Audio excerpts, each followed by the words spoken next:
What's going on, you guys? Welcome back to my channel. My name is BoogieSnacks. You can go ahead and call me Boogie, and on this channel we spend a lot of time talking about manga that I think you should collect, manga that I want to collect, but we never talk about manga that I can't collect. Now, this story starts on Twitter where I asked you guys, what manga would you love to collect but you just can't? It just doesn't have a physical release yet, or it doesn't have an English translation. And boy, did we get a lot of responses, so it sparked the idea for me to make this an ongoing series so that we will review a lot of the series that are just unavailable to purchase if you would want to collect it physically in your home. So I'm always doing polls like this over on Twitter, so make sure you're following me over on Twitter if you want to participate in the next one. And of course, this sparks the question of the day: what manga have you always wanted to collect but have just never been able to do so due to the fact that it's never gotten a translation in the language that you read, or it's never gotten a physical release? Now, if you like anime, manga, or just like the vibes here in general, go ahead and hit that like and subscribe button down below. I have a lot of fun videos planned that I can't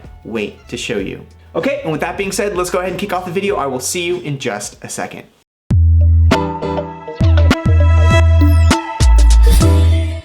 Okay, welcome back. Now, before we go any further and start with this list of manga here, I do want to say that for the purposes of this video, when I say collecting, I'm thinking in terms of physical collecting. I think when most people say manga collecting, obviously digital is included in that, but for the purposes of this video, we're going to go with physical manga collecting. Okay, let's kick things off with one of my personal favorite series that you don't hear me talk about too much on this channel. And I'm talking about the series that has to do with Japanese snacks and sweets that's a lot more interesting than meets the eye at first impression. I'm talking about Dagashikashi. Now, let me know if you've even heard of this anime down below, and if you haven't, I highly recommend. But I was first introduced to this, of course, by the anime when it first came out, and like many, I looked up to see the manga because I wanted to collect it and read it, and I quickly was disappointed when I found out that not only did it not get an English release, it didn't even get an official English translation. Now, the manga itself had a great run. It ran from 2014 to 2018 and is completed in Japan with 11 volumes. The entire premise of this show, and at face value, a lot of people might not be interested in it, but I promise you, if you give it a chance, I think you might find a new anime that you will like, or a new series that you will like. Our story takes place in rural Japan following the adventures of our young protagonist, who is the son of a shop owner. This is a shop that focuses around Japanese sweets and snacks. And this makes sense because dagashi itself is a Japanese term that refers to cheaper little snacks and foods and sweets comparable to the American penny candies. Now, very early on in the story here, we find out that the shop owner himself wants our very young protagonist to eventually take over the family shop. But like most teenagers, our young protagonist has other hopes and dreams and aspirations, and in fact, he wants to become and is pursuing his dream of becoming a manga artist. But the plot twist here in the story is on one fateful summer afternoon in the shop, while our young protagonist is working, the daughter of a really big Japanese snacks company makes an appearance and tries to befriend our male protagonist here, and also tries to poach him to go work for their company because he is so knowledgeable. Now, this series makes for a phenomenal slice of life with some romance and some comedic elements. But don't let those distract you from the serious undertones that are within this series that I think you really will like. Now, I will admit this is a very niche series. Not everyone is gonna like this, and I would be amazed if this got an English translation, and I would be even further amazed if this got an English release after that. But there is always hope, so let me know if you would ever be interested if this ever got an English release, whether it be just a digital or a physical. Let me know your thoughts and feelings down below. Okay, moving quickly along to series number 2, and this was a very popular one that I saw on the Twitter post. A lot of you guys really want this in physical, and I don't blame you because I myself really want this in physical, and I would pre-order this so darn quickly. But for a second, I do want to mention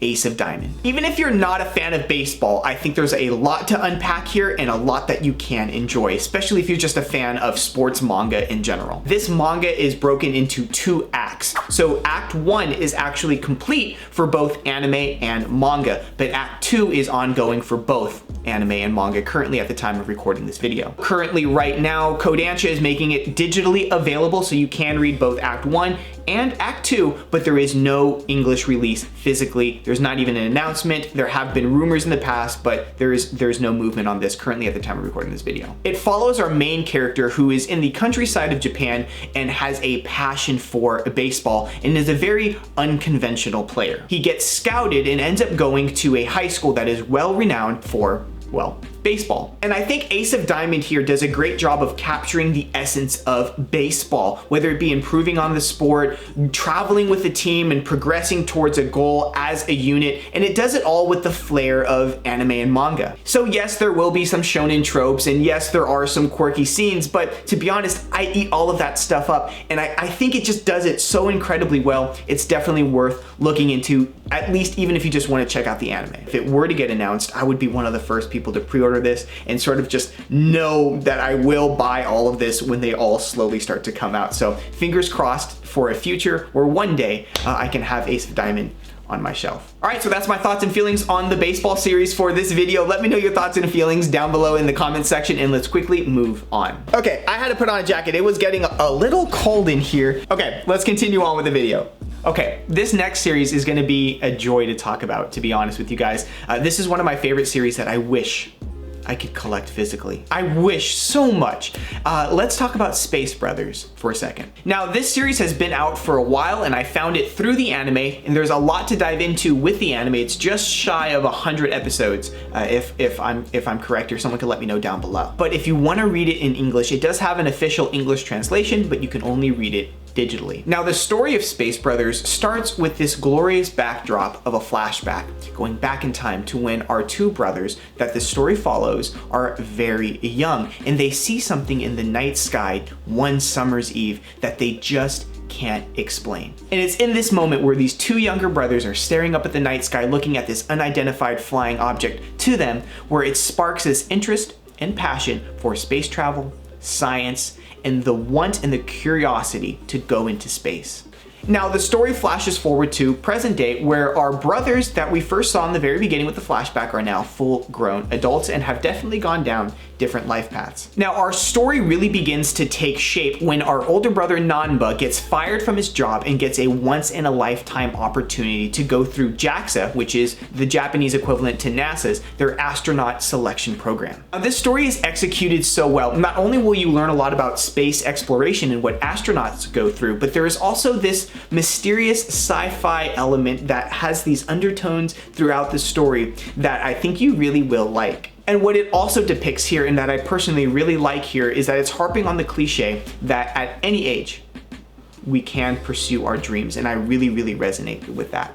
So no matter how grand or lofty your dreams may be, and we're talking from an office worker to an astronaut, so that's pretty incredible, you can always pursue your dreams. And I think for an anime or manga to have that message, I think that's absolutely wonderful. So we've talked about baseball, we've talked about space, and now we're gonna talk about rock and roll. Let's talk about Mongolian Chop Squad, or Beck. This was by far one of the most popular ones that I saw over on Twitter, and I absolutely love to see the support for this series. Now, the manga had an 8-year run, which is absolutely incredible, from 2000 to 2008. The anime itself is an all-time favorite of mine, and I actually was introduced to the anime while I was in music school, and I found myself resonating a lot with the main characters and the struggles and the achievements that this main character goes through throughout the story. Now, before we get into the synopsis of Beck, this is a unique situation where Beck initially had a release, a physical release through Tokyo Pop, but was discontinued after volume 12. So technically you can find 12 volumes of Beck, the Tokyo Pop editions, physically. They're gonna be expensive, but you can find them, but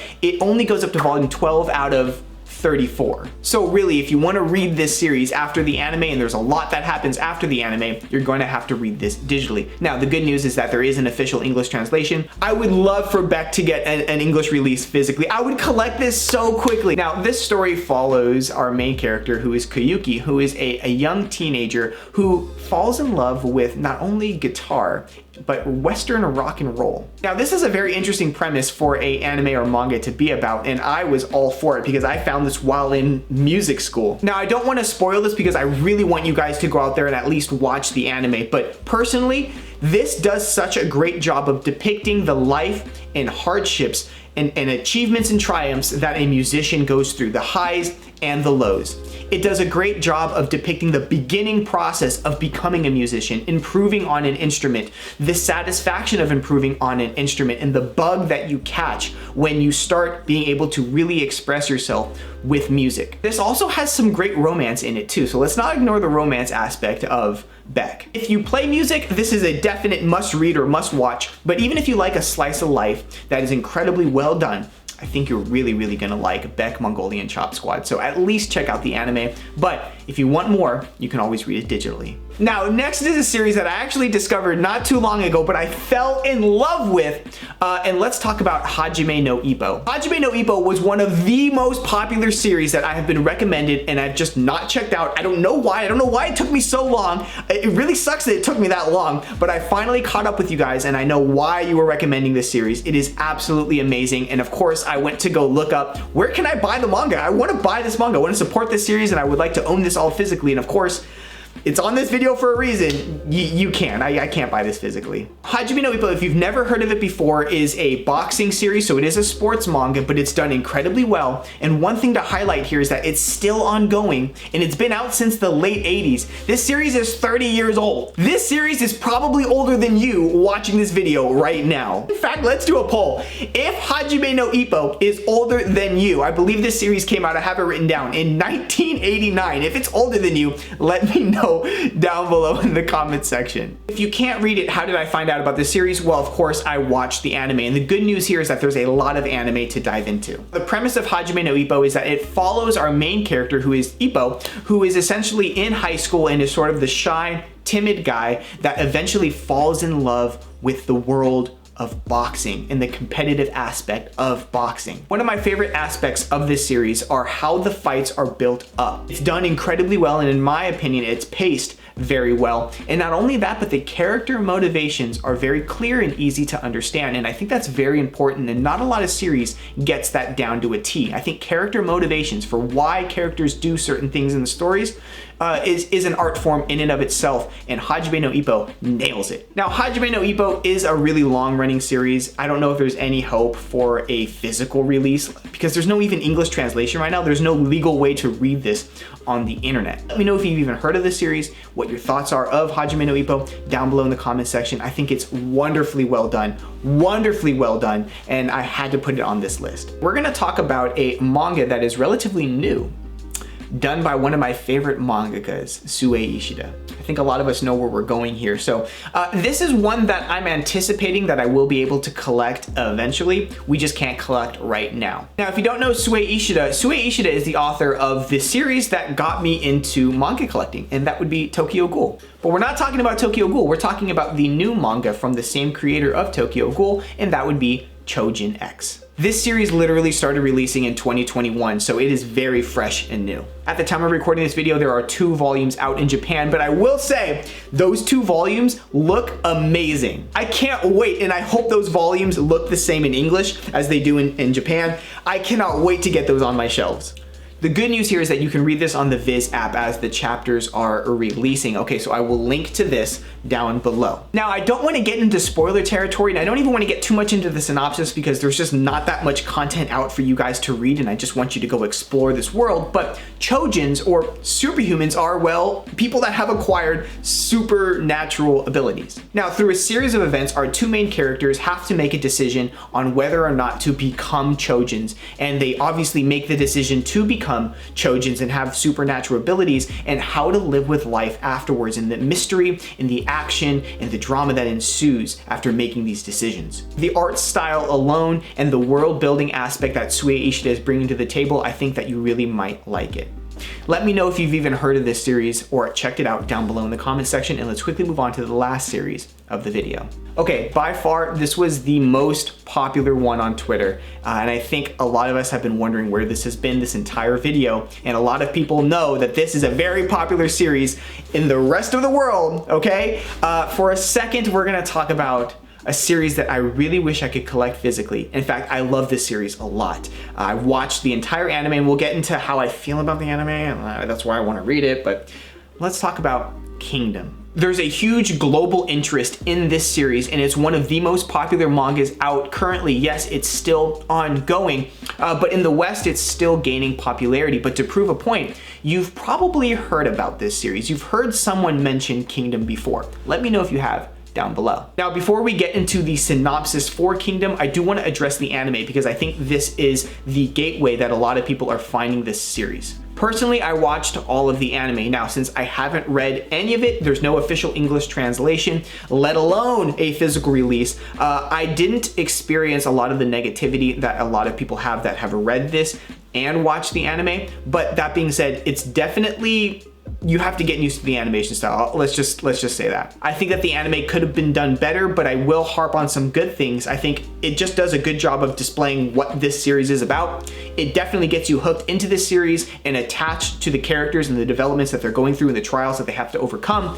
But I think the voice acting in the anime too is done really well. Kingdom, for me personally, is all about the lore, the buildup, the world. It's all encompassing, and how this story is portrayed, it is such a grand, epic tale that I really think it's just easy to fall in love with so many little aspects about Kingdom. Character development, lore, political scheming, great battles on a grand scale. There's so much in this series and just individual character journeys and whatnot. I think there's just so much to unpack that just this one little segment of video is just not enough to do it justice. I would love to do an individual video on Kingdom, so let me know if you would want that down below in the comment section. Now, this story follows two main characters, one of which is this grand epic tale from rags to riches, or rags to royalty, that we follow, called Shin, who essentially starts off as a farm boy coming from nothing and eventually working his way up through the skill of his sword with a grand dream of becoming a general. Now, throughout his travels and a series of events, Shin ends up meeting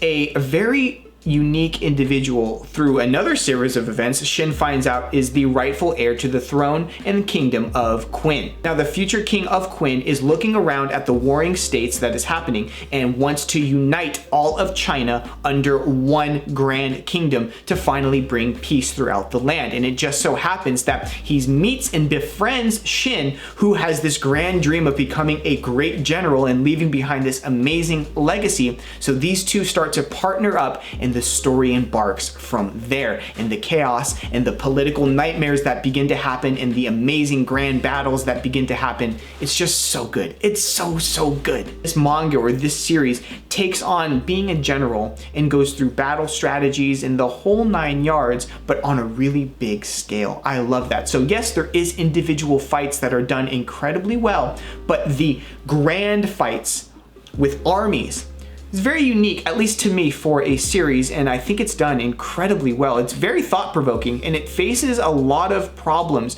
Like the series in general, Kingdom faces a lot of problems and tackles a lot of difficult conversations that have to do with war and the after effects of war, the consequences of war. I think the cast of characters for Kingdom are memorable. The motivations are very clear-cut and easy to understand, which I very much like in a series. I think the battles are epic, whether the small scale or the big ones, absolutely epic. I think it's thought-provoking for a numerous amounts of reasons, and I think the sparks of romance that start to happen, I think they're very cute too. So in summary, there is no official English translation, let alone a physical release. There are currently 63 volumes and it's ongoing right now in Japan. So the chances of it getting a physical release, let alone an English translation, I don't know. There's always hope. This is a massively popular series worldwide. There is always hope.